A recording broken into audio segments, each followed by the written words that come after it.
Salut, bienvenue sur Harmony Inside, le podcast qui t'aide à créer une culture forte pour ton entreprise et à réussir ta croissance. Je suis Vincent Aboyance, harmoniste d'entreprise au sein du collectif Biharmoniste et j'interviewe des dirigeants qui ont réussi à allier à la fois succès business et culture entreprise exceptionnelle. Pour retrouver leurs conseils et si tu aimes ce podcast, abonne-toi et laisse 5 étoiles et un commentaire si tu es sur Apple Podcast. C'est vraiment d'une aide énorme. Bonne écoute. Salut Lucas. Salut Vincent. Comment ça va aujourd'hui ? Bah super, je suis hyper content de te recevoir ici là dans notre showroom. Qui est très très cool. Bah ça fait maintenant plus de 7 ans qu'on est ici et on a du mal à partir de cet endroit. Ouais, bah, je me dis que tu t'es attaché à l'endroit et aux souvenirs que tu as fait dedans, quoi. Ouais, bah en fait, c'est un immeuble un peu d'entrepreneur parce que au début, quand on est arrivé, on était en colocation avec une marque avec qui on a fait nos études, c'est la marque Easy Peasy. Qui fait des lunettes. Qui fait des lunettes, ouais, ouais. C'est ça. Et on était au 5e étage de l'immeuble où on était en coloc de bureau avec une petite salle de réunion de 3 mètres carrés. Et donc, il fallait réserver la salle à chaque fois qu'on la voulait. Et ensuite, quelques années plus tard, on est descendu, on s'est séparés, mais on est resté sur le même palier, chacun dans un bureau. Et puis après, Easy Peasy sont partis et nous, on a repris leur bureau. Et voilà, on a fait un petit peu des petits déplacements dans l'immeuble. Mais là, maintenant, ça va faire 5 ans qu'on est au même endroit. Et on est hyper content du quartier et une effervescence incroyable. Trop bien. Oui, effectivement, j'ai vu que c'était un quartier qui était assez réputé dans ce que vous faites, dans toutes les boutiques. Dans la mode, c'est vraiment un quartier, ouais. c'est le quartier un peu cool à Paris. Nous, quand on est arrivé, il y avait juste la boutique Merci, qui font des meubles. Et il y avait, il me semble, la boutique Acné. Okay. Et en fait, avec la marque Cuisse de Grenouille, donc on a créé il y a 10 ans, on a ouvert une boutique juste à côté d'Acné. Et depuis, alors je dis pas que c'est grâce à nous, mais c'est le quartier qui a vachement changé. Depuis, il y a APC, Ami, Kitsune, il y a tout, complètement. Bonne Gueule, toutes les marques dans notre environnement qui sont là dans le quartier, dans les 3 rues, quoi. Et pour ceux qui nous écoutent, on est dans le 3e arrondissement de Paris.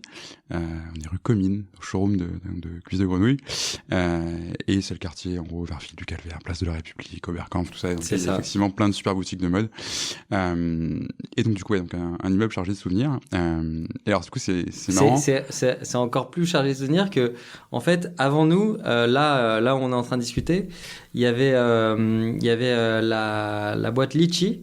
Ah oui, les cagnottes, ouais. C'est une Azor, oui, tout à fait. Ouais. Et ensuite, après Litchi, il y a eu WeFix, donc un de nos copains qui a monté une marque de réparation de téléphone. Et puis il y a eu encore une autre marque à l'époque, des copains qui avaient une marque ils faisaient des pulls pour les écoles, ça s'appelait Casual Campus.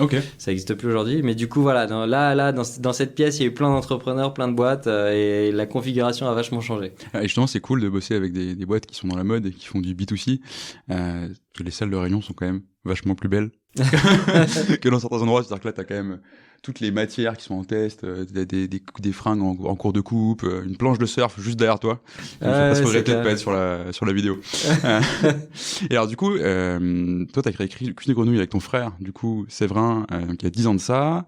Et alors en fait, du coup j'ai appris quand on s'est rencontrés que donc Cuisse de Grenouille et For Life, qui est ton autre marque, c'est en fait donc la même boîte, 2 marques différentes que vous avez toutes les deux créées avec ton frère. Alors en fait, plus précisément, donc il y a maintenant 12 ans, j'ai fait un master spécialisé en entrepreneuriat à l'ESCP. Et dans ce master, je me suis associé avec deux potes du master pour créer Cuisse de Grenouille. Et l'aventure avec ces 2 associés a duré à peu près 1 an. Et on est très potes, on est toujours potes aujourd'hui.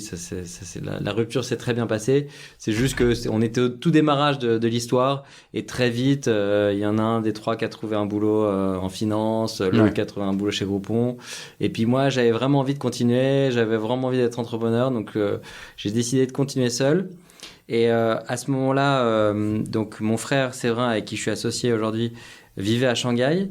Il a 5 ans de plus que moi, et donc ça faisait déjà 5 ans qu'il était à Shanghai et qu'il avait eu plein d'expériences, et il avait notamment monté une boîte de production vidéo. il était un peu arrivé au bout d'un cycle dans sa boîte. Il avait un peu, il était passé de Shanghai à Hong Kong, puis il était parti à Buenos Aires et à Buenos Aires, il était un peu arrivé au bout d'un cycle et il s'apprêtait à rentrer. Et donc moi, j'étais tout seul à Paris dans l'incubateur de l'ESCP. Ok. Et je m'étais inscrit au Who's Next pour faire le premier salon. Alors, c'est quoi le Who's Next? Donc le Who's Next, c'est le plus grand salon de la mode en France. C'est le moment où je passe pour un idiot, tu sais. Non, pas du tout. Bah, d'ailleurs, c'est voué à plus exister, je pense. Mais en tout cas, à l'époque, c'était vraiment le salon où fallait être quand tu avais une marque. Et du coup, je me suis inscrit à ce salon et je me suis dit, je vais être tout seul, je dois faire mon stand et tout, hein. C'est une galère. Et en fait, mon frère, on était sur Skype tous les jours au téléphone. Je lui montrais un peu l'avancement de ce que je faisais. Et puis donc un jour, on s'appelle et il me dit, voilà, je suis arrivé au bout de mon truc à Buenos Aires, je rentre à Paris vers de nouvelles aventures. Je lui dis, ça tombe bien, moi j'ai besoin que tu m'aides, faut que tu m'aides pour ce salon. Ça m'aider à porter les cartons et à mettre les exactement. les on va cartonner, on va cartonner, on va faire du carton. Et donc il est rentré tout de suite, il m'a aidé, on a fait le stand ensemble et on a fait ce salon et c'était génial parce que donc on n'y connaissait rien à rien, on n'y connaissait pas grand chose à la mode, pas grand chose au système de salon, de wholesale, de B2B, enfin on n'avait même pas les termes. Et donc là on a rencontré le directeur du salon qui était à l'époque l'acheteur du Citadium. Ok. Et l'acheteur mode du Stadium, et il a eu un petit coup de cœur pour nous et il nous a placé au centre du salon. Il nous a donné un stand de 4 mètres carrés. Donc, sachant que le stand moyen, c'est plutôt 20 mètres carrés, nous, on avait 4 mètres carrés. Okay. Mais on était en angle à la croisée des 2 allées principales du salon. Donc là où tout le monde passe et où tout le monde te voit, quoi. Et alors, au Who's Next, tout le monde fait des stands un peu, soit hyper léchés. J'imagine bien les trucs de fou, tu vois. Nickel chrome. Ouais. Et en gros, nous, on a sorti les perceuses, les les joies de l'entrepreneuriat, des trucs qu'on te raconte pas. Exactement. Et donc là, on a fabriqué notre stand de toutes pièces. Et c'est vraiment un super souvenir parce que on était tous les deux on était chez notre beau-père en banlieue dans son garage à fabriquer morceau par morceau du stand et donc participé à ce salon, on a fait notre stand de 4 mètres carrés mais qui était hyper visuel et d'un coup ça a cartonné quoi. D'un coup on avait les Galeries Lafayette, on avait un distributeur japonais, on avait le Citadium, on avait plein de petites boutiques en France, à l'étranger. Enfin, d'un coup, ça a été un super booster. Et ensuite, on a continué comme ça. Et donc, mon frère était venu pour m'aider 3 mois. Et puis là, ça fait plus de 10 ans. Et ça se passe bien. Donc, du coup, c'est ça qui m'a beaucoup intrigué. Tu vois, avant de rentrer dans Cuisse de Grenouille, For Life, etc. Le premier truc que j'ai vu, c'est que t'as entrepris avec ton frère. Ouais. Et alors, déjà, on dit faut pas entreprendre avec ses potes. Tu l'as fait, du coup. Alors, vous êtes toujours potes, c'est cool. Mais tu vois, déjà, potes et associés, c'est pas la même chose. Mais alors, frère et associé...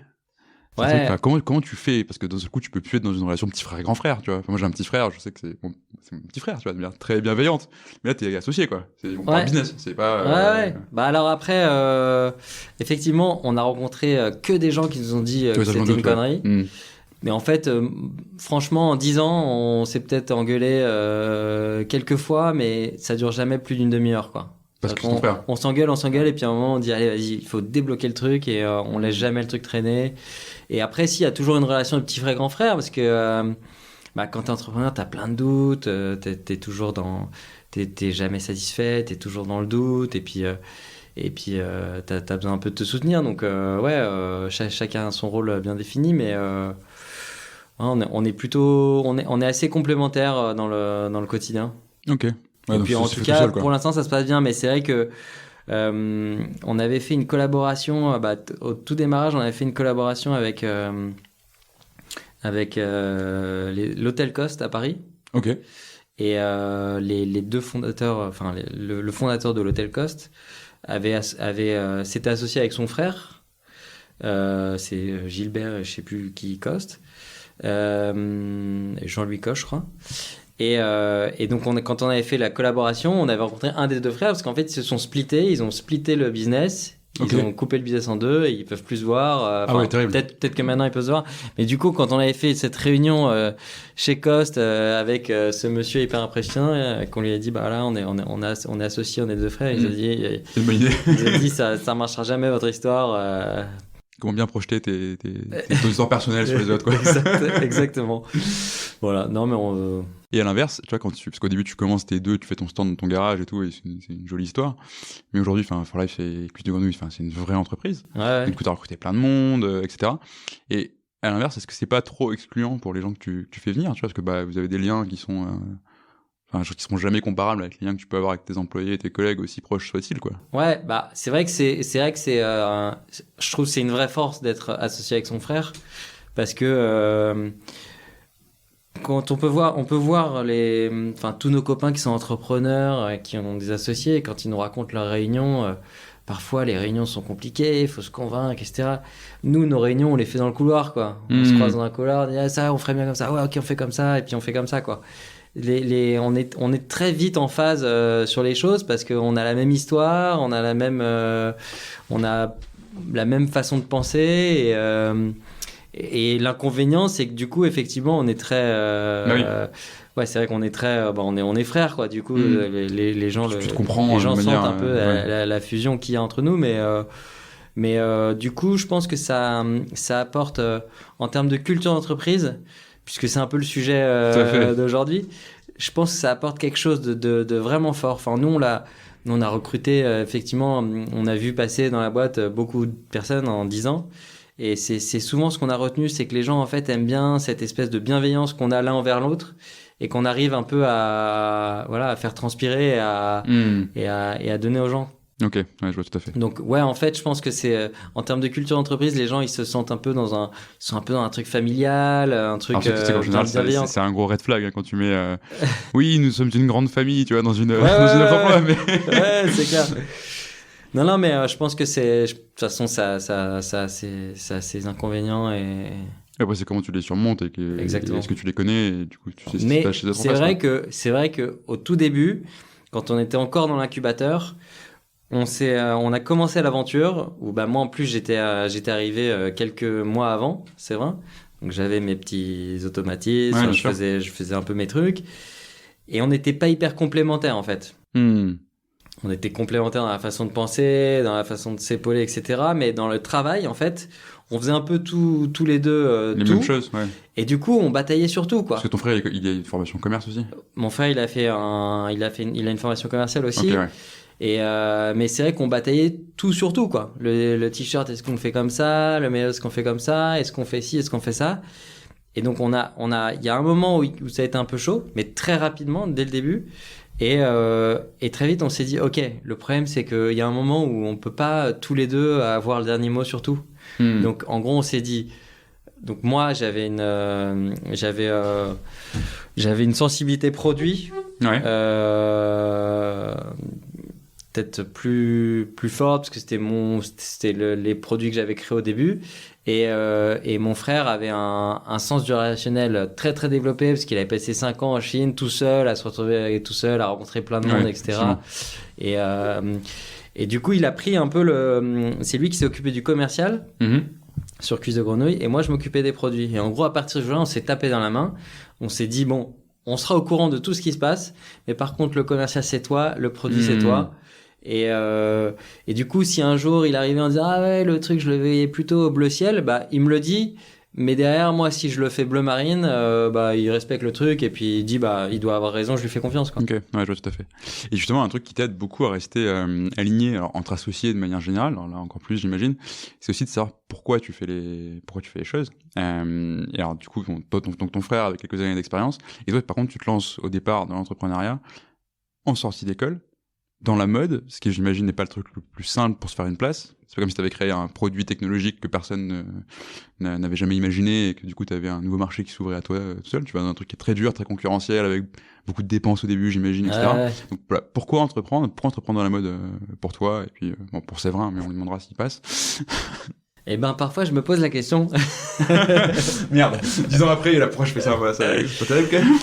Non, mais je pense que déjà j'ai entrepris Déjà, petit aparté, avec Séverin, l'année de mon bac, enfin l'année quand j'ai eu mon bac, l'été qui a suivi, on est partis tous les deux faire les marchés avec une ligne de t-shirts que j'avais créé, un truc avec des photos. Il y a beaucoup d'histoires d'entrepreneurs dans la mode qui commencent par on était sur des marchés, on galérait. C'est le truc, ouais. Tu prends des t-shirts, tu vas chez l'imprimeur, tu les fais imprimer. Je crois qu'il y avait même pas de marque. Et donc le truc, c'est qu'avec Séverin, on adore le surf. Ouais. Et donc notre délire, c'était de faire les marchés le matin très tôt et puis l'après-midi de faire du surf. Ouais. Et donc on était parti avec la petite R5 de notre maman avec le coffre et la plage arrière remplie de cartons. Et on était parti faire un peu un tour de France des marchés sur la côte ouest pour faire les marchés le matin et puis surfer l'après-midi et découvrir des spots de surf, quoi. C'est pas hyper galère quand tu connais rien, que t'es pas introduit dans l'univers? Tu peux vraiment te poser avec tes cartons et dire c'est journée de surf. Non, mais c'est un truc de dingue. C'est-à-dire que déjà les marchés, t'arrives le matin, si tu donnes pas un petit billet au placeur, tu te retrouves entre les poulets et les fromages, quoi. Avant tes t-shirts. C'est ce que t'avais appris pour le loose-neck, du coup. Voilà. Du coup, j'étais avec un petit billet. Mais du coup, non, c'était une expérience géniale. Et du coup, donc là, j'ai fait la petite aparté. Et pourquoi j'ai fait ça en sortant d'études, c'est que je pense que la force d'entreprendre quand t'es jeune, c'est que tu te rends pas compte. Et c'est une force énorme. C'est parce que tous les gens pas jeunes vont te dire, mais tu te rends pas compte. Bah ouais, exactement. Et moi, tout le monde me disait, mais tu te rends pas compte et tout, c'est chaud. Mais j'avais envie de leur dire, mais ouais, je me rends pas compte. Et tant mieux que je me rende pas compte, parce que si je me rendais compte, tu te dirais pas. et du coup, en sortant d'école, pas de femme, pas d'enfant, jamais travaillé, ouais. Donc tu risques pas de quitter ton job pour te retrouver au chômage. Donc les risques sont beaucoup plus faibles que t'as 40 ans, un super job, femme, enfant. En vrai, c'est beaucoup plus facile. Et en plus de ça, et c'est pas pour ça que je l'ai fait, mais en plus de ça, moi, je voyais pas faire autre chose, en fait. Pour moi, c'était vraiment, pour moi, entreprendre, c'était un truc, c'était indispensable, quoi. C'était un besoin, en fait. Et je pense que y a pas trop d'honneur à être entrepreneur. Quand t'es entrepreneur, c'est que de toute façon t'as besoin de l'aide, quoi. Et quelqu'un qui est pas entrepreneur, c'est qu'il en ressent pas forcément le besoin. Et tu vois, même si aujourd'hui c'est très glorifié entre guillemets. Ouais. Mais bon, tu peux. Mais moi, tu me mets salarié dans un grand groupe, dans une tour à la défense, je me pends, quoi. Non, je compatis. Ayant été moi-même salarié dans un grand groupe, dans une tour à la défense. Je compatis avec toi. Mais après, je comprends qu'il y en a qui sont capables de le faire tout pour tout le monde, quoi. Exactement. Et après tu peux être entrepreneur, et être entrepreneur ça peut vouloir dire plein de choses, ça peut forcément vouloir dire être Jeff Bezos ou Elon Musk non plus, tu vois. Donc et après aussi ce qui a fait que j'ai eu très envie, c'est que le master entrepreneuriat que j'ai fait à l'ESCP m'a cultivé ce goût d'entreprendre de dingue, parce que on était 30 élèves dans une classe. Et les cours, c'était comment monter sa boîte et quels sont les modèles inspirants, etc., etc. Et en fait, nous, notre quotidien, c'était de parler de boîtes, de réussite, de trucs. Tu baignes là-dedans. Ils nous avaient emmenés dans le master, ils nous avaient emmenés dans la Silicon Valley. On était allé chez Google, chez Pixar, dans plein de boîtes, dans des incubateurs, etc.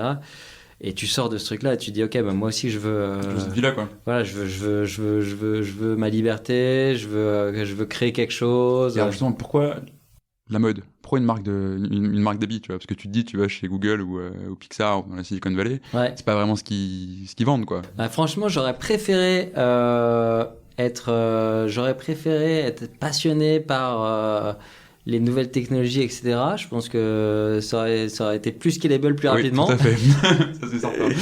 Mais moi, je sais pas, depuis tout petit, j'ai une appétence pour le produit, pour le style. C'est un truc j'aime bien le côté esthétique des vêtements, l'histoire des vêtements, le côté tangible, quoi. Je vois tout à fait. Et donc, du coup, tu crées Cuisse de Grenouille. Ça marche bien pendant quelques années. Et c'est une marque entre guillemets classique, c'est-à-dire qu'en gros tu produis tes fringues, t'as ton stock, t'as des boutiques, des revendeurs, peut-être plus des revendeurs d'abord et des boutiques ensuite, pour le temps que ça marche. Et puis tu décides, du coup toujours avec Séverin, de créer une deuxième marque, une marque qui s'appelle For Life et qui marche complètement à rebours d'une marque de fringues classique. Ouais. C'est-à-dire que c'est un modèle de précommande. Alors du coup, est-ce que tu peux nous expliquer déjà c'est quoi ce modèle, qui est quand même assez nouveau dans l'industrie de la mode, et pourquoi surtout? Pourquoi se lancer dans une deuxième marque quand on a une qui marche très bien Alors, c'est un peu le... Alors déjà, avec Cuisse de Grenouille, donc on a effectivement des revendeurs, on a vécu pas mal d'aventures.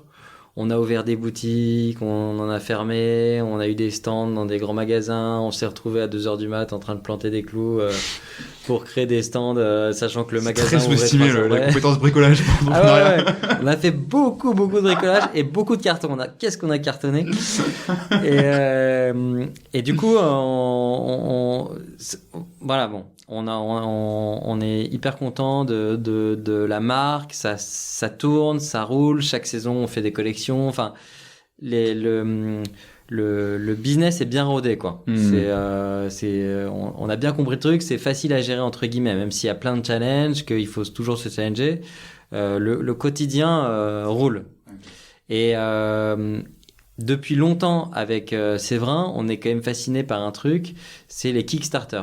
Enfin, c'est la Kickstarter, la plateforme de crowdfunding américaine, où tu peux voir un mec qui a inventé un dé sur chaque face, t'as un interrupteur sur une face, sur l'autre face, t'as des boutons. Le machin anti-stress là. Voilà, le machin, le cube anti-stress. Ouais, c'est ça. Cube anti-stress, $15, et ils en ont vendu pour $3 millions la première fois qu'ils le sortent, quoi. Pourquoi pas, hein. Et en fait, tu fais un truc, tu l'expliques de A à Z, de pourquoi t'as eu cette idée, de comment tu l'as fait, etc. Et il y a le côté excitant de se dire, bah, on va créer un truc qui va être adopté par tout le monde et qui va, pourquoi pas, changer la vie des gens. Et donc, on regarde Kickstarter, on se dit, bah, toujours avec notre âme d'entrepreneur, on se dit, bah, on aimerait bien créer un produit comme ça sur Kickstarter, qu'on explique vraiment de A à Z, que les gens comprennent, et puis le vendre au plus grand nombre parce que c'est un bon produit, parce qu'il est vendu directement de l'usine au client. Enfin, en gros, tout ce qui est For Life aujourd'hui, ça commence de notre envie de créer un Kickstarter. Mais ça reste dans notre tête parce qu'on a d'autres choses à faire. Faut qu'on fasse tourner Cuisse de Grenouille et puis on n'a pas envie de le faire avec Cuisse de Grenouille parce que ça aurait pas eu trop de sens. Bah non, enfin oui. Voilà. Il faut quand même, parce que de mémoire, enfin les crowdfunding, c'est un truc qui était très à la mode justement il y a quelques années, et tu lançais plutôt des trucs qui étaient assez innovants, quoi. Voilà, fallait lancer un truc innovant qui sortait. Voilà, si t'as une marque classique, puis un jour tu sors un truc de ta marque classique. Tu vas pas faire pour ta nouvelle chemise. Tu vois, voilà. Ouais. Sauf si ta chemise elle est anti-stress ou. Oui, ou les chaussures que tu peux mettre partout dans l'eau, sur le goudron, enfin un truc qu'on voit passer dans nos feeds Facebook, quoi. Ouais. Et en fait, donc ça reste dans notre tête. Et un jour, il y a un fabricant de cuir qui vient au bureau, donc ici, là où on est, pour nous présenter des cuirs, parce que sur Cuisse de Grenouille, on avait plein de catégories de produits, mais on n'avait pas la catégorie cuir. Okay. On a envie de faire un blouson au cuir, un petit Eddie, un truc sympa. Et on nous avait parlé d'un mec, de ce mec-là qui s'appelle Jean-François. Et donc, il est venu un jour au bureau. C'est un Français qui est associé dans une usine en Inde. Okay. Et donc, c'est une usine en Inde qui travaille pour Isabelle Marant, pour plein de super marques américaines, etc. Donc, vraiment top usine avec tous les certificats où ils sont audités toute la journée. Donc, vraiment, on savait que c'était un truc bien. Et donc, il vient ici et il nous dit, bah voilà, regardez, voilà, il y a ce blouson en cuir. Et puis, on dit, mais comment c'est fait ce blouson en cuir? Parce que nous, on est habitués, chez Cuisse de Grenouille, on est habitués aux chaînes de production de chemises, de t-shirts, où en gros c'est des chaînes, donc c'est des couturiers ou des couturières qui sont les uns devant les autres, qui se regardent pas pour pas se perturber pendant la fabrication du produit.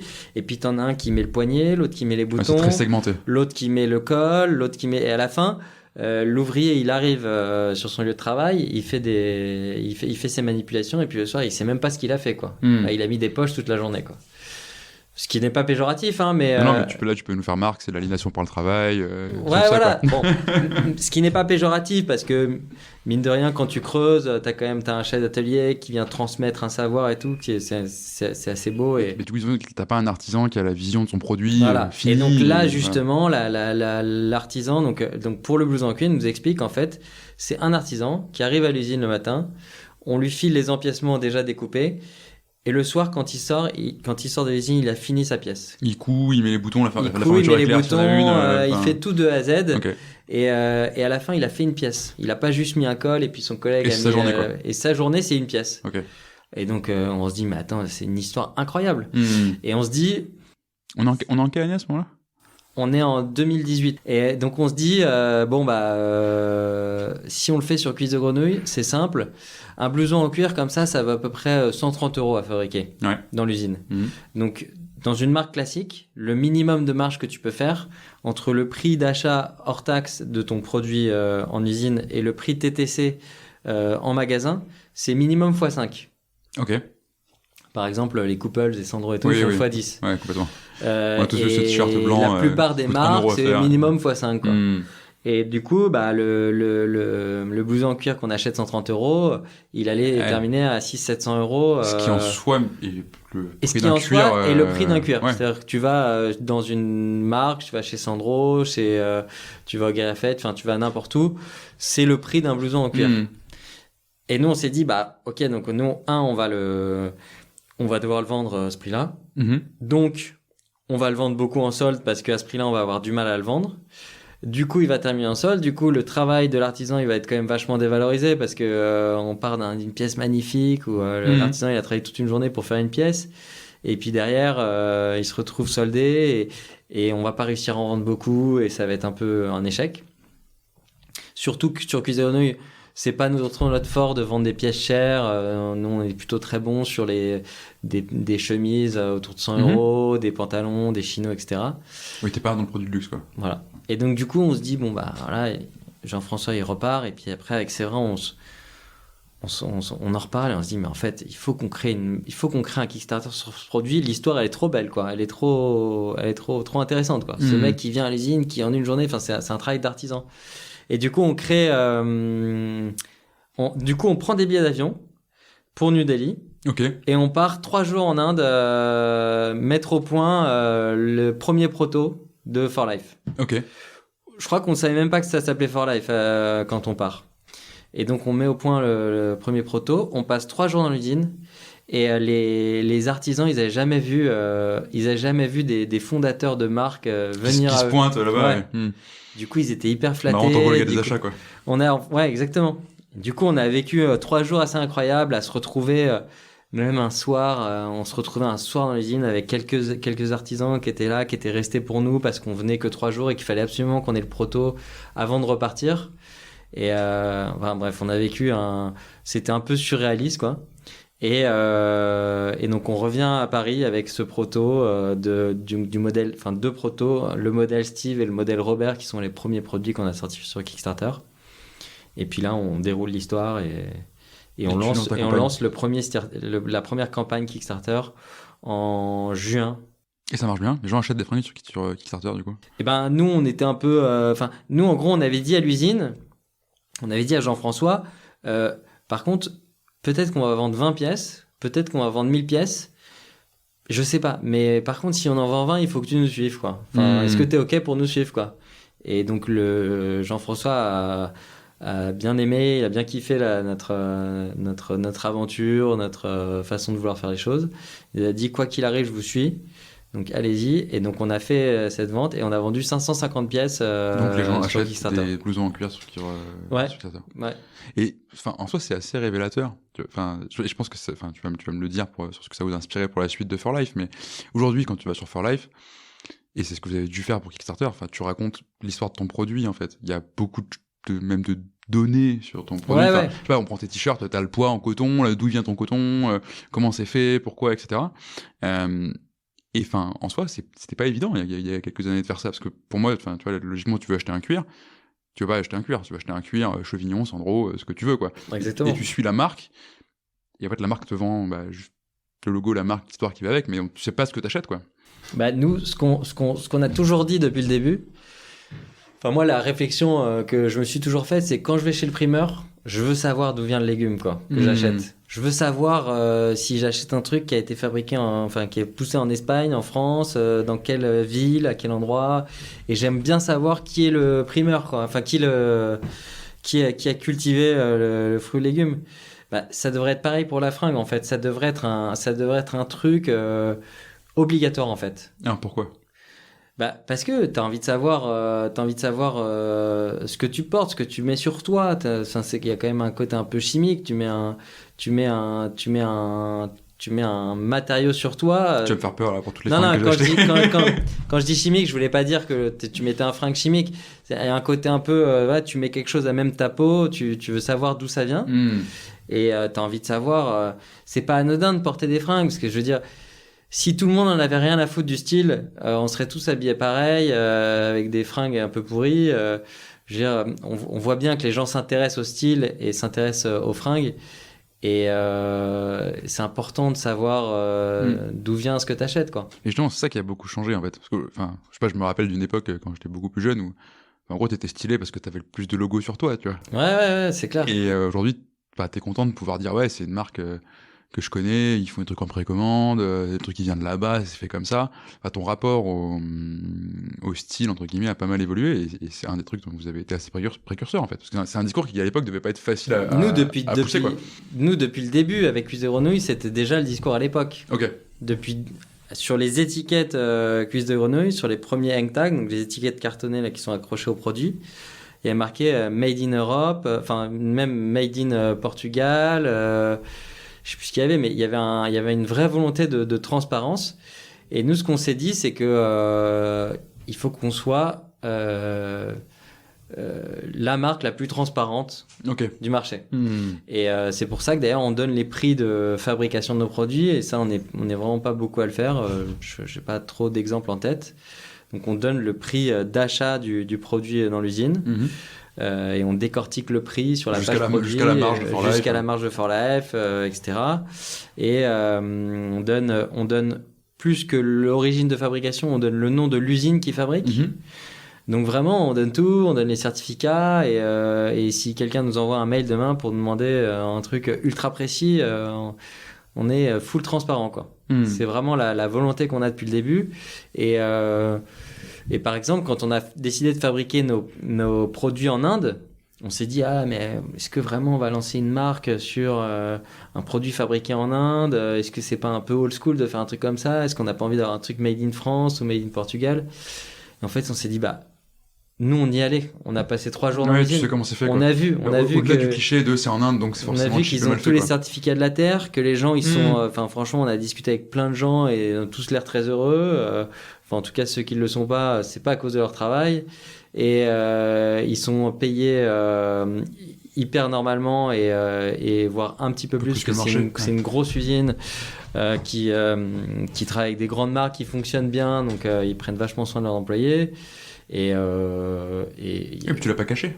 Et on l'a pas caché. T'as pas mis design in France alors que c'était fait, je sais pas où. Exactement. Ouais. Et surtout, l'Inde, c'est le berceau du savoir-faire du cuir. C'est vraiment là-bas qu'il y a les meilleures usines dans le cuir. D'accord. Okay. Donc nous, ce qu'on se dit depuis le début avec Cuisse de Grenouille, c'est que on n'est pas là à dire on fait du made in France ou on fait du made in Portugal, on fait du made in là où il y a le savoir-faire, quoi. Okay. Si demain il y a un super savoir-faire en Chine, après il y a l'histoire de l'empreinte carbone, etc., où il faudra avoir une réflexion différente. Mais en tout cas, si on parle vraiment que de savoir-faire, faut aller là où se trouve les savoir-faire. Bien sûr. Au-delà d'un cliché. Exactement. Complètement d'accord avec toi. Et donc, du coup, tu lances ces cuirs-là sur Kickstarter, ça cartonne. Et tu te dis, là, je tiens un truc sur la précommande, et tu lances For Life. Exactement. Donc, au début, on lance ce Kickstarter, pas du tout dans l'idée de lancer une marque à long terme. On se dit, on se dit pas on va faire un coup, on se dit pas on va faire un one shot. On se dit on lance un produit sur Kickstarter. Et c'était une envie, quoi. Et on verra ce qui se passe derrière. Et si on a vendu 20 pièces, peut-être qu'on relancera un truc d'ailleurs ou pas, on verra. Mais on n'avait pas de plan, on n'avait pas de business plan. Avec For Life, on n'a jamais eu l'envie de faire un business plan, quoi.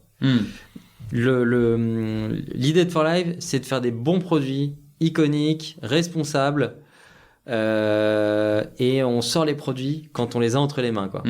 On met pas des produits sur un tableau qu'on doit faire à une date précise. Et du coup, tu surproduis pas. On surproduit pas. On fait des protos, et quand on a un bon produit en main, on se dit ok, ça on va le proposer. Et du coup, voilà, on a vendu 550 pièces, donc c'était très encourageant et on s'est dit, faut peut-être qu'on continue, c'est intéressant. D'autant plus que c'est de la précommande, donc ça permet d'être auto-financé. Ton cuir C'était 259 euros. Ah oui, donc du coup, c'est beaucoup moins cher que les 600 voilà. que tu avais évoqués. Du coup, la marge, enfin, le markup de For Life, c'est x2. Voilà. Parfois un peu moins, parce que parfois on n'y arrive pas. En fait, on pense vraiment au prix psychologique avant de faire un x2 automatique, quoi. Et en même temps, tu dis, on n'a jamais eu envie de faire un business model pour For Life. Si je suis pas trop mauvais, en fait, oui, t'as des charges, etc., qui viennent, mais en fait, t'as pas de stock à gérer. Et en fait, on va pas rentrer dans les détails financiers, etc., ton fonds de roulement, etc., mais ça simplifie 1000 fois les choses, non?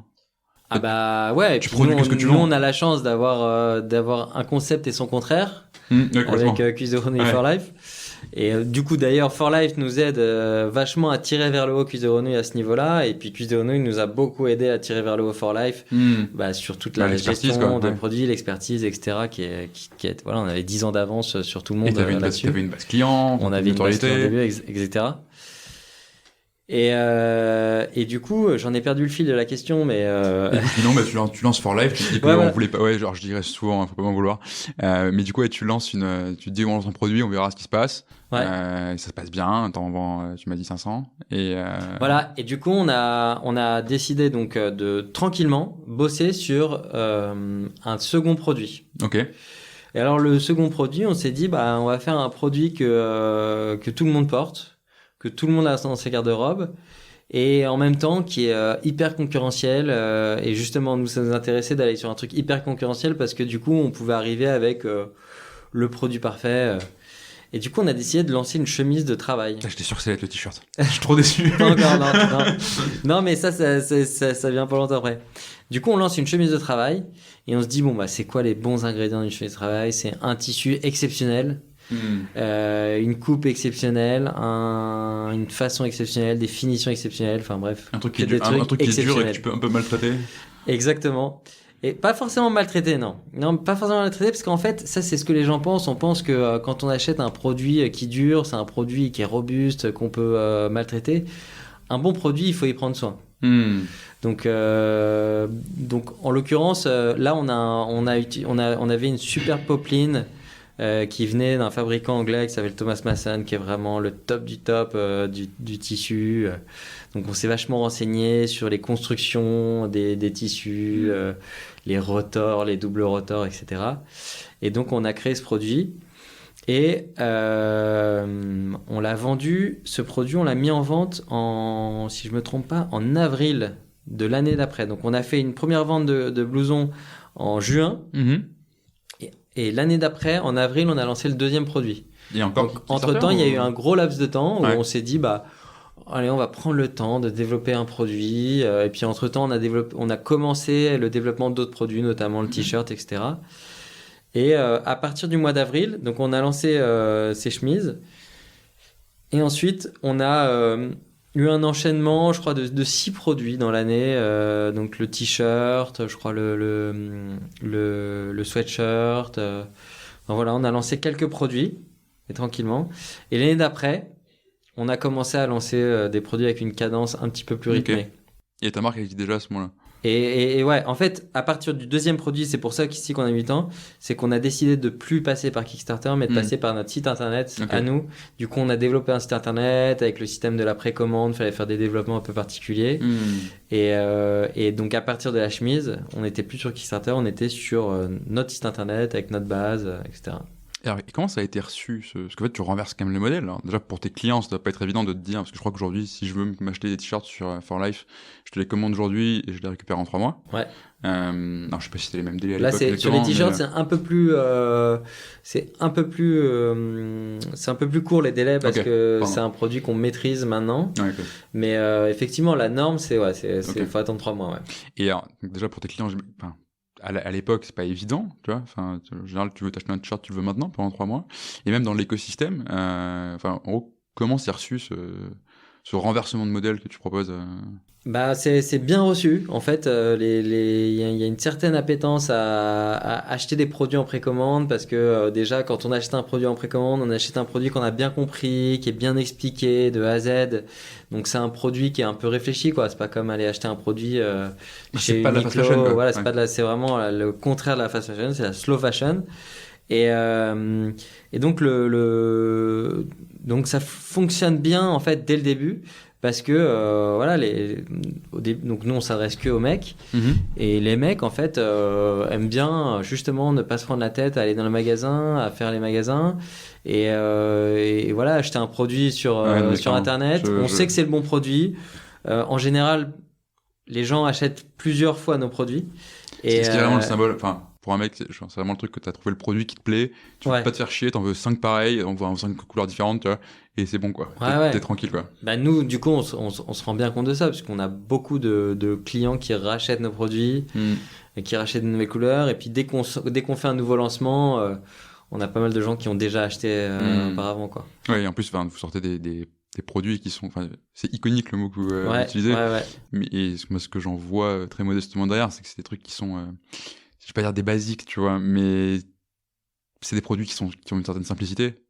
C'est des basiques, hein, tu peux le dire. C'est en fait le principe. Donc, on sort des produits iconiques. Et un produit iconique, c'est un produit qui était à la mode il y a 30 ans et qui sera à la mode dans 30 ans, quoi. Et donc, c'est vraiment ça l'idée de For Life, en fait, c'est de faire des produits qui durent dans le temps et qui soient justement complètement décorrélés de la mode, quoi. On n'est pas du tout une marque de mode. Et du coup, tu fais pas des coupes improbables, tu fais pas tu colles pas des aigles sur les manches parce qu'on sait pas pourquoi. Exactement, ouais. Tu fais des trucs qui sont très simples, très beaux. Pas de logo, des bonnes coupes, des bonnes matières. Et d'ailleurs, c'est comme ça qu'on a tourné nos étiquettes de marque. En général, c'est le tissu Oxford par For Life et c'est pas la chemise Oxford. C'est en fait ce qui nous intéresse beaucoup, ce qui nous passionne beaucoup, c'est les matières. Ok. Parce que comme ça se voit d'ailleurs. Un t-shirt, tout le monde peut faire un t-shirt. Tout le monde peut faire un t-shirt. Après, ce qui va démarquer un t-shirt d'un autre, ça va être la coupe. Tout le monde peut faire une bonne coupe. On va chez Uniqlo, on prend les mesures de Uniqlo et puis c'est un bon t-shirt qui a une bonne coupe. Ce qui est dur, c'est de trouver la bonne matière qui soit à la fois confortable, à la fois qui dure. Et souvent, le confort et la durabilité vont pas du tout ensemble. Dans un produit confortable, un produit doux, c'est un produit qui va être fragile. Donc, faut trouver la bonne synergie entre tout ça. Et c'est justement c'est cette recette-là qui va faire que le produit va être bien. Ouais, et puis il peut être aussi beau que tu veux. S'il gratte à mort, tu le porteras pas. Quoi. Exactement. Ouais, complètement. Un pull doux, c'est un pull qui bouloche. Ouais. Parce que c'est un pull qui va être poilu et c'est un pull qui forcément techniquement va boulocher. Donc faut trouver toujours les bons compromis. Mais après un bon pull c'est pas forcément un pull doux, ça peut être un pull qui gratte. Et alors pourquoi tout le monde le fait pas la précommande ? Je pense que c'est assez osé. Alors déjà pour une marque établie, switcher de modèle. Switcher de marque déjà ? Switcher de marque, bon, ça c'est.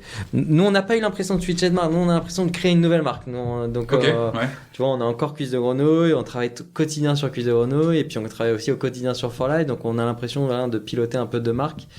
Mais pour une marque qui existe déjà, se dire tiens, maintenant, je vais intégrer de la précommande, il y a un peu un manque de sincérité parce que nous, notre constat chez For Life, c'est que les marques, de manière générale, surproduisent. Ouais. Enfin, je vais pas te faire le truc. C'est le 3e secteur le plus polluant au monde. Enfin, on l'entend tellement qu'on a compris. C'est extrêmement polluant de faire des fringues et que la meilleure moyen de pas polluer quand t'es une marque de fringues, c'est d'arrêter ta marque. Meilleur déchet étant celui qu'on ne produit pas. Voilà, exactement. Ouais. Donc, nous, on a décidé de continuer à faire de la fringue, mais d'orienter les gens vers une marque qui est responsable. Qui propose des produits que tu vas pouvoir garder longtemps, que tu vas pouvoir même donner à tes enfants. Et c'est comme ça qu'on construit tous nos produits, quoi. Okay. Et j'ai encore perdu le fil de la question, mais... écoute, non, mais on était sûr. Comment ça a été reçu ? Ouais, voilà, donc ça a été bien reçu. Ouais. Et pourquoi tout le monde ne le fait pas ? Ah oui, pourquoi tout le monde le fait ça ? Exactement, c'était la question. Je pense que voilà, c'est dur c'est un modèle qui est quand même assez osé. Parce que c'est dur de dire aux gens, allez, on sort un t-shirt, on bosse dessus pendant des mois et des mois. Et le t-shirt, il va être en vente pendant 1 mois. Hmm. Et à la fin du mois, on continue à faire des ventes, mais nous, on coupe. Ok. Alors qu'on pourrait le laisser en ligne et continuer à faire des ventes, mais on décide de couper. Bah, c'est assez osé. En fait, nous, on a décidé en fait, on est vachement inspiré par plein d'autres marques, hein, depuis 10 ans qu'on est bien sûr, ouais. dans l'environnement à la fois start-up, mode, marque, etc. On est vachement inspiré par plein de modèles.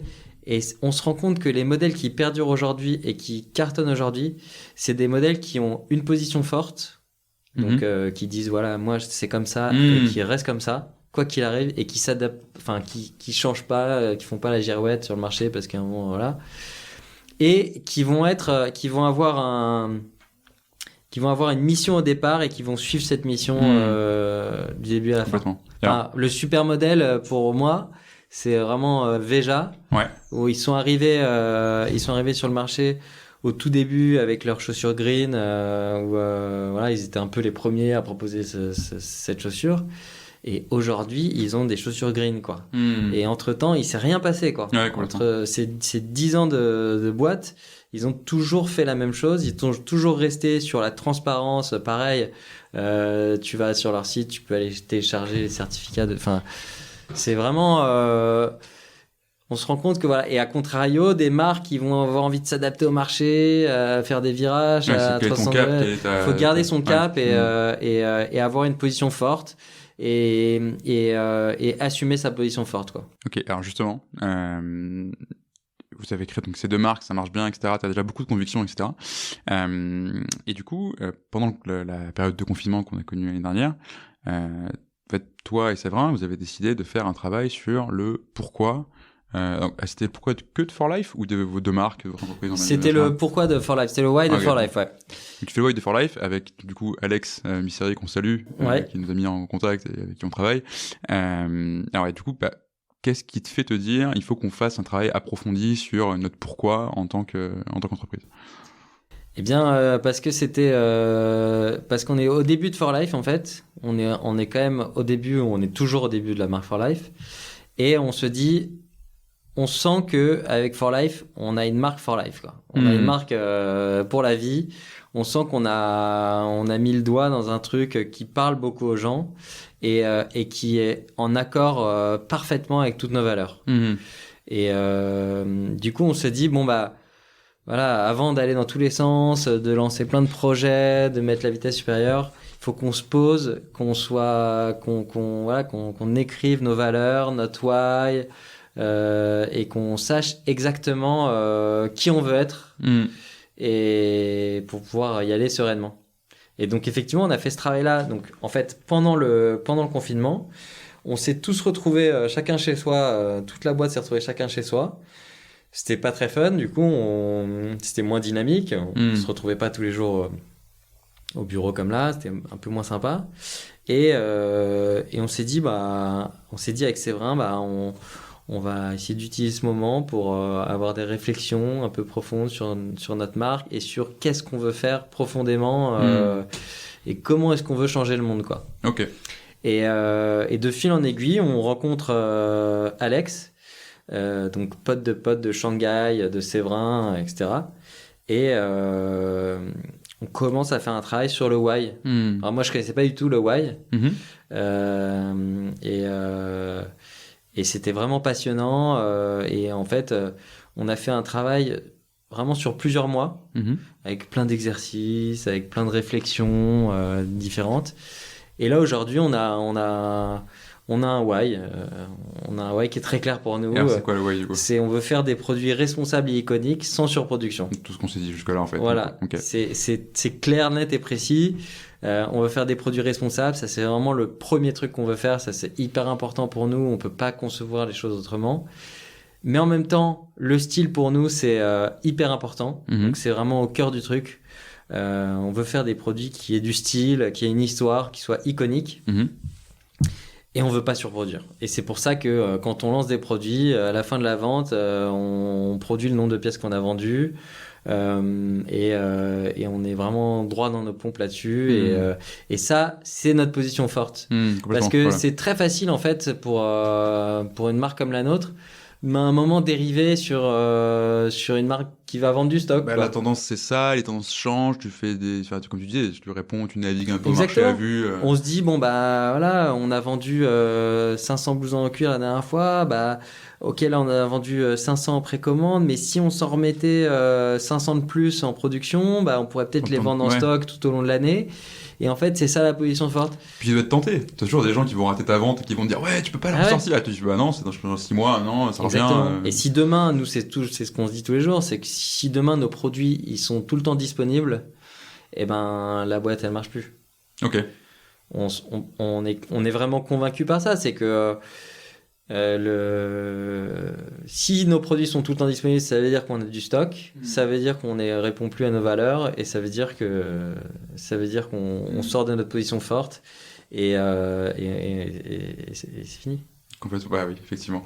Et tu vois, tu disais au début, le sujet, c'est la culture entreprise, et t'as dû passer la première demi-heure à te dire, mais il me parle que de faire des t-shirts et des chemises et d'entreprendre. Mais en fait, c'est ça qui est génial, justement. C'est que, là, tu l'as formalisé Sway, t'as fait ce travail-là, ça t'a approfondi, ça t'a permis des nouvelles choses, on va y revenir. Mais justement, en fait, ta culture entreprise, c'est aussi ta mission, c'est aussi ton positionnement. Ouais. Et tu vois, notre motto, entre guillemets, chez Miramoniste, c'est la culture en action et pas la culture pour elle-même, justement. Et c'est ce qu'on peut souvent se dire, tu vois. Ouais, c'est bien de travailler sur le why, etc. Mais en fait, derrière, tu crées un truc qui est hyper cohérent. Et en fait, c'est un truc qui te permet d'engager tes clients. Parce que du coup, ils reviennent régulièrement voir s'il y a des ventes. Tu crées un effet de rareté, les gens en veulent, ils sont en train d'attendre que ça revienne, etc.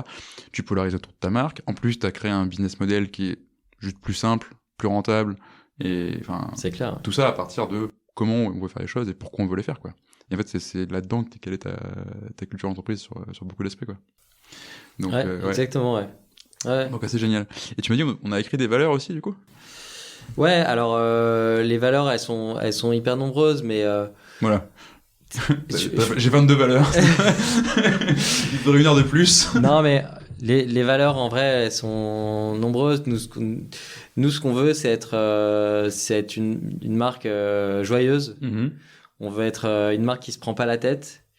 Notre valeur, une valeur qui ressortait, c'était la famille, parce qu'on est deux frères, et du coup, on veut pas être une marque inaccessible, on veut être une marque accessible, quoi. Donc c'est pour ça que la valeur de la famille, ça nous correspondait bien, parce que il y a un côté un peu communauté chez For Life. Ouais, complètement. Nos clients, on leur parle comme si on était des copains, quoi. Copains, ouais. Et du coup, il y a une vraie valeur de communauté. Et d'ailleurs, ce qu'on se disait au début de la marque pour expliquer le concept de For Life, on disait, c'est comme si on connaît un château qui fait du vin. On a un pote qui fait du vin, on a les prix famille, et en gros, on envoie un texto à tous nos potes en disant, j'ai les prix famille pour ce vin, qui veut des bouteilles? Et en fait, nous, c'est un peu ça qu'on fait aujourd'hui, c'est que nous, avec Cuisine avec Cuisine Renouille et même avec For Life depuis, on a un carnet d'adresses de fabricants qui est énorme, et de fabricants de tissus et de fabricants de produits, et des gens qui ont un vrai savoir-faire. Et du coup, l'idée, c'est de partager ça avec les gens, quoi. Et de leur expliquer ce qu'ils achètent, quoi. Complètement. Alors, tu vois, jusque-là, on a énormément parlé de ton aspect culture, mais de ton aspect côté client, côté produit, côté marque, discours, etc. Et ce qui m'intéresse aussi, c'est comment ça se passe à l'intérieur dans la vie de ton entreprise, tu vois, avec ton équipe, etc. Parce que là, vu de l'extérieur, je me dis, ça doit pas être simple. T'as défini un pourquoi et des valeurs pour une de tes deux marques, mais en fait, c'est la même boîte, avec des produits différents, du coup des tons de com différents, des modèles d'affaires différents, etc. Donc concrètement, à quoi ça ressemble en interne la culture de ta boîte? Comment tu mélanges tout ça? Qu'est-ce qui reste? C'est vrai que ça c'est un sujet, c'est assez compliqué, parce que effectivement on a deux marques, on a des marques qui ont des business models qui s'opposent aussi parfois, mais encore une fois, comme je disais, chaque marque permet à l'autre d'être tiré vers le haut par l'autre. Donc ça, c'est plus trop un problème. Mais effectivement, on a fait le why un peu tourné sur For Life, parce que fallait qu'on ait un sujet simple et que c'était compliqué de à chaque fois tout faire en double. Mais il s'avère que il s'avère que les valeurs de Cuisse de Grenouille for Life sont exactement les mêmes. D'accord. C'est nos valeurs à nous, en fait. Ce qui est rassurant, quand même. Ouais, bah oui. C'est vraiment les valeurs de Séverin et moi. Ça, il n'y a aucun doute là-dessus, il n'y a aucun sujet là-dessus. Donc ça, c'est pas... Sur le côté valeur, c'est pas très compliqué à gérer. Après, on a des personnes qui travaillent sur Cuisse de Grenouille, des personnes qui travaillent sur For Life.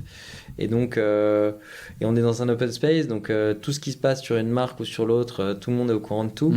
Donc ça se passe plutôt bien, mais après c'est vrai que c'est un challenge assez élevé, parce qu'en plus on a une cadence sur For Life qui est pas du tout la même que sur Cuisse de Grenouille. Sur Cuisse de Grenouille, on a deux saisons. Oui, printemps-été, automne. Voilà, deux collections par an. Et en gros, il y a 2 moments forts dans l'année où on livre les collections à nos clients, à nos magasins, et puis 2 moments de l'année où on vend les collections. Chez For Life, toutes les semaines, il y a un lancement, quoi. Donc il y a une cadence qui est un petit peu plus forte sur For Life, mais voilà, ce qui compte, c'est les valeurs et c'est la culture générale qu'on arrive à instaurer. Et on a exactement la même manière de manager quelqu'un sur Cuisse de Grenouille que sur For Life. Et les gens s'y retrouvent, quoi. T'as réussi à pas créer une boîte un peu schizophrénique. Ouais, okay. Carrément. Ok. Je vois. Et alors, du coup, tu disais tout à l'heure, on veut faire ça, parce qu'après, on va profiter de ce temps mort, entre guillemets, du Covid, parce que derrière, on veut lancer plein de projets, etc. On parlait aussi que tu étais un peu dans l'écosystème startup, mais aussi dans l'écosystème mode. C'est quoi le modèle de croissance que tu vois pour For Life? Parce que j'imagine que t'es pas dans un modèle où on lève des millions et on va scaler à donf et recruter 2000 personnes en même temps. Donc, et en même temps, ce serait pas forcément dans tes valeurs sur ce que tu prônes pour For Life, les responsables, etc. Carrément. Donc, et le slow fashion, etc. Donc, comment tu vois le développement de ta boîte Déjà, nous, ce qu'on veut, c'est pas lever de fonds. Ok. On veut s'autofinancer, donc on veut faire les choses de manière saine. En fait, ça aurait du sens, tu vois, pour une marque de fringues de lever des fonds, entre guillemets. Ouais, carrément. Mais depuis le début, quand on a créé For Life, justement, on a créé For Life en se disant, on va faire un produit par un produit. On va faire les choses de manière saine. C'est-à-dire qu'on va bosser longtemps sur un produit, on va le lancer, on va le vendre, ensuite on va le produire et on va le livrer. C'est vraiment pas plus compliqué que ça, quoi. Et on imagine chaque produit chaque nouveau lancement comme un nouveau challenge, quoi. C'est comme si on relançait à chaque fois For Life, parce que demain on lance un produit qui fait un gros bid, c'est un peu comme un artiste qui rate un album, quoi. Et au moment ça peut mettre un coup dur. Donc nous, l'idée c'est vraiment de faire produit après produit et de faire les choses de manière très saine. Donc on veut s'autofinancer, on veut que chaque bénéfice qu'on fait sur un produit nous serve à développer un nouveau produit, nous serve à faire grandir la marque, mais on veut pas exploser en vol, quoi. Donc on veut faire les choses sainement. On sent qu'on a un long chemin devant nous. Et en tout cas c'est le feeling qu'on a. Donc ça c'est plutôt positif, je pense, pour un entrepreneur. On a confiance. On a confiance en nous, on a confiance en ça, et du coup, on veut faire les choses. T'as des fondamentaux hyper solides, en fait. Sûrement, ouais. Tu peux te permettre, entre guillemets, de faire ça, quoi. Exactement. Et alors, du coup, c'est quoi le rêve, entre guillemets? Tu veux être présent dans toute l'Europe, dans le monde entier? Tu veux faire fois 20 000 sur tes quantités de fringues vendues?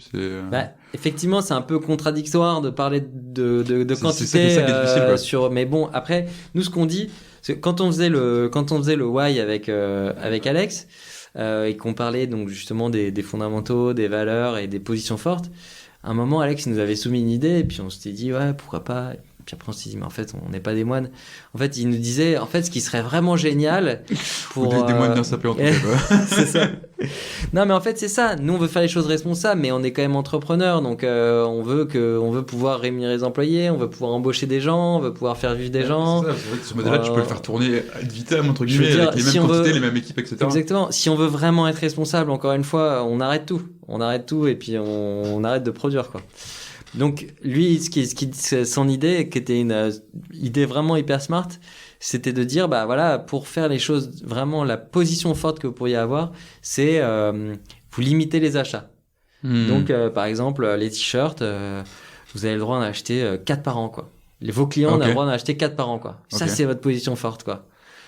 Puis on s'est dit, ah ouais, mais merde, s'il y a un mec qui va en acheter 10, et puis si on a 300 mecs qui vont en acheter 10, fait chier quand même. C'est le cas aujourd'hui? Bah, on a beaucoup de gens qui achètent beaucoup de quantités sur un même produit, parce qu'ils adorent le produit. Du coup, plutôt que d'avoir des t-shirts de plein de marques différentes, ils se concentrent sur For Life, ils savent que c'est bien.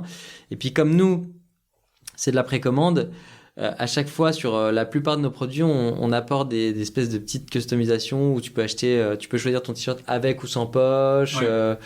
Tu peux choisir ton hoodie zippé, pas zippé, avec poche, sans poche. Et voilà, du coup, les gens peuvent acheter plein de t-shirts variés en achetant que le t-shirt For Life. Mais voilà, et nous, on s'est dit, ouais, l'idée, elle est trop smart, mais en vrai, on n'est pas des moines, quoi. On peut pas. Mais là, c'est un peu c'est très dur, tu peux pas grandir entre guillemets dans ce modèle sans accroître ta production. Parce que dans ce que tu dis, il y a effectivement une très bonne idée. En fait, tu peux faire exploser ta base clientèle derrière, si avec ta notoriété, etc. Mais à un moment donné, ton nombre de t-shirts, il va rester quasiment flat, quoi. Ça, en tout cas, c'est risqué. Mais peut-être que ça peut que c'est pour ça que l'idée est vraiment smart, parce que on sait très bien que, par exemple, sur les marques de luxe, le fait d'avoir des quotas fait que les gens deviennent fous. Moi, ce qui me rend dingue, j'ai toujours pas compris pourquoi il fallait donner tout ton curriculum chez des gens pour leur acheter un sac. Mais bon. C'est clair. Mais du coup, ceci étant dit, j'en oublie souvent la question, mais non, mais en gros, c'est quoi ton modèle de croissance? Est-ce que tu veux croître? Du coup, voilà. Donc, quand même, pour faire grandir For Life, il faut qu'on fasse de la croissance. Si on veut embaucher des gens, si on veut continuer à faire des produits, développer plus de produits. Donc, nous, notre modèle de croissance, c'est d'arriver à sortir, c'est d'arriver à faire toute la garde-robe, dont un homme a besoin. Et puis, pourquoi pas l'étendre à la femme, l'enfant, pourquoi pas aux meubles, enfin... En horizontal, quoi. Voilà, nous, notre concept, c'est de faire des produits responsables et iconiques sans surproduction. Mais, il n'y a pas écrit que c'est forcément des habits pour hommes. C'est pas forcément des habits pour hommes. Donc voilà, nous, aujourd'hui, on se concentre sur le produit et le client. Nous, nos deux piliers chez For Life, c'est sortir un produit qui soit irréprochable, qui soit vraiment top du top. Et 2, on veut être orienté sur le client à fond les ballons. Donc, pour nous, c'est l'expérience client, c'est ce qu'il y a de plus important, c'est ce qui nous drive au quotidien. Enfin, souvent au bureau, on s'envoie des mails de gens qui nous envoient des mails, que ce soit positif ou négatif, et vraiment on se nourrit de ça. Et c'est un truc qu'on essaye justement qu'on essaye de transmettre dans la culture d'entreprise, complètement. Qu'on essaie de transmettre à tous les gens avec qui on travaille. C'est voilà, un client, il a acheté un produit, il a attendu 3 mois son produit. Derrière son produit, imaginons, il a un problème de taille, il a acheté du S, il faut du M. Il faut que le switch il se fasse hyper rapidement, quoi. Le plus rapidement possible. Il faut qu'on rentre dans un sprint, en fait. Okay. Et c'est vraiment ce qu'on essaye de faire. Et il faut que les choses se passent de manière smooth pour le client. Ce qui ne doit pas être facile sans stock, d'ailleurs. Ce qui est très dur, parce que justement, nous, on fait avec les échanges on fait avec les retours et les échanges des uns et des autres. Okay. Donc, quelqu'un qui a acheté un S, l'autre a acheté un M, il nous renvoie son M parce qu'il veut du S. Il faut espérer que ça se combine bien, quoi. Mais jusqu'à présent, ça se combine hyper bien, puisqu'on a peu de retours par rapport à la quantité qu'on vend. On a un taux de retour qui est assez faible, et la plupart des échanges se matchent entre eux. D'accord. Parce qu'il y a aussi des retours bruts, il y a aussi des gens qui reçoivent le produit, ils disent non, mais moi ça me va pas du tout, on peut pas plaire à tout le monde, quoi. Ouais, complètement.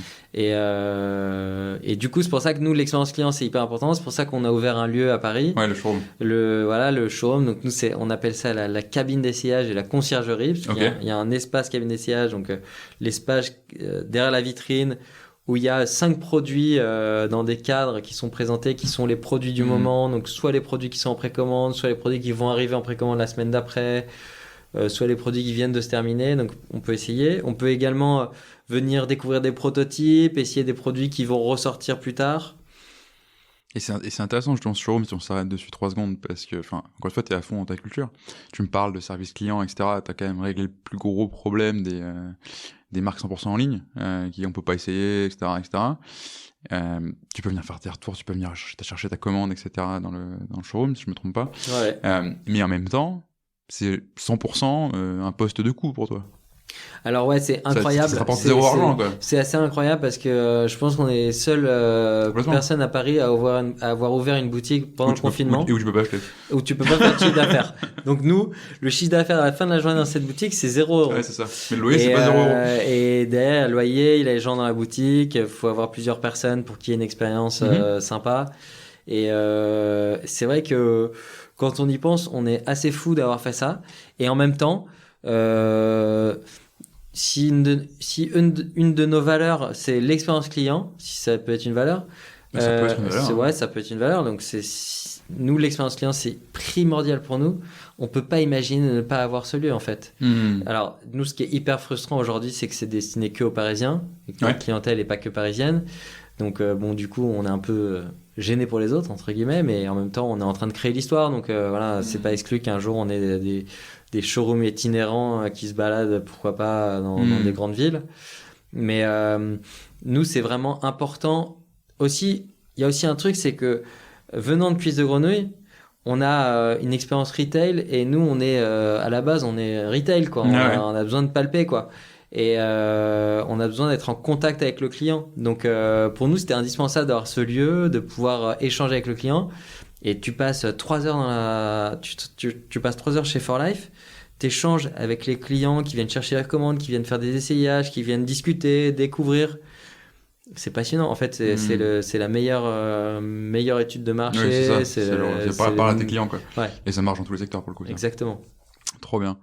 Écoute, j'ai une dernière question pour toi, qui est un peu la question traditionnelle qu'on pose à la fin de ce podcast. C'est le moment où on te fait un peu bosser, tu vois, parce que t'as pas assez bossé jusque-là.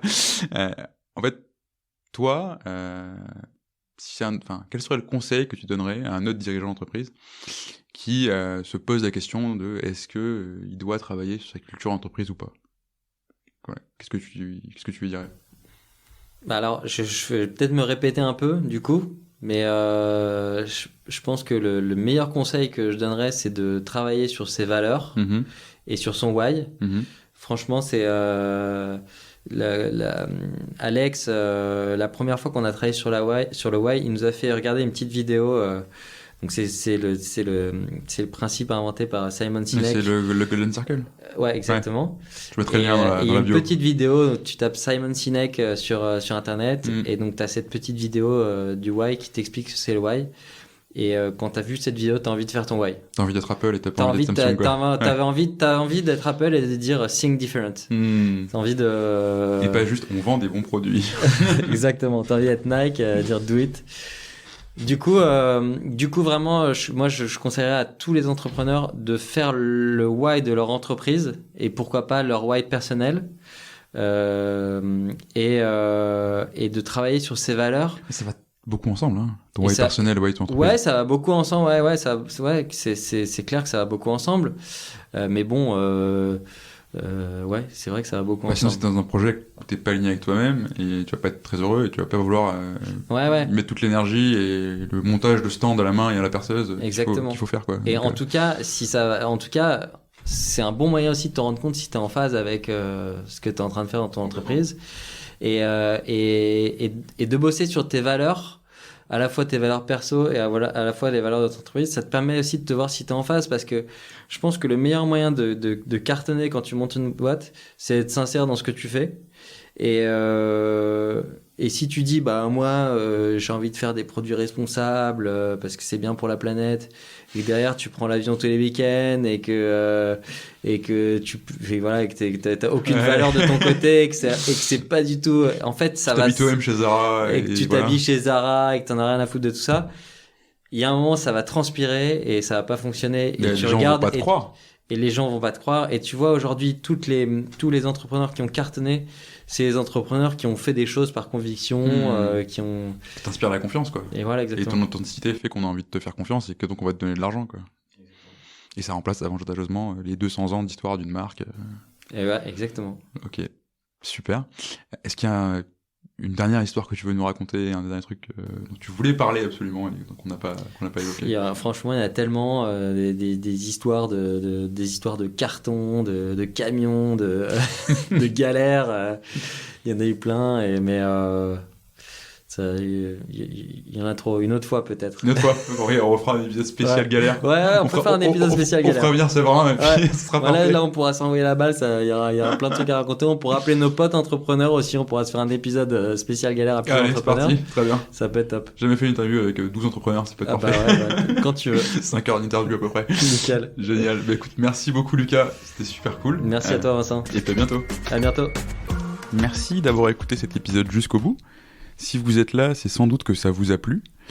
Si vous voulez nous aider, n'hésitez pas à partager cet épisode à votre boss, à votre ami qui veut monter une startup depuis toujours, ou à toute personne qui pourrait être intéressée par la culture d'entreprise. Vous pouvez aussi vous abonner sur Apple Podcasts, Spotify ou toute bonne application de podcast. Et vous pouvez également nous laisser un avis 5 étoiles de préférence sur Apple Podcasts. À très bientôt pour un nouvel épisode et merci à tous.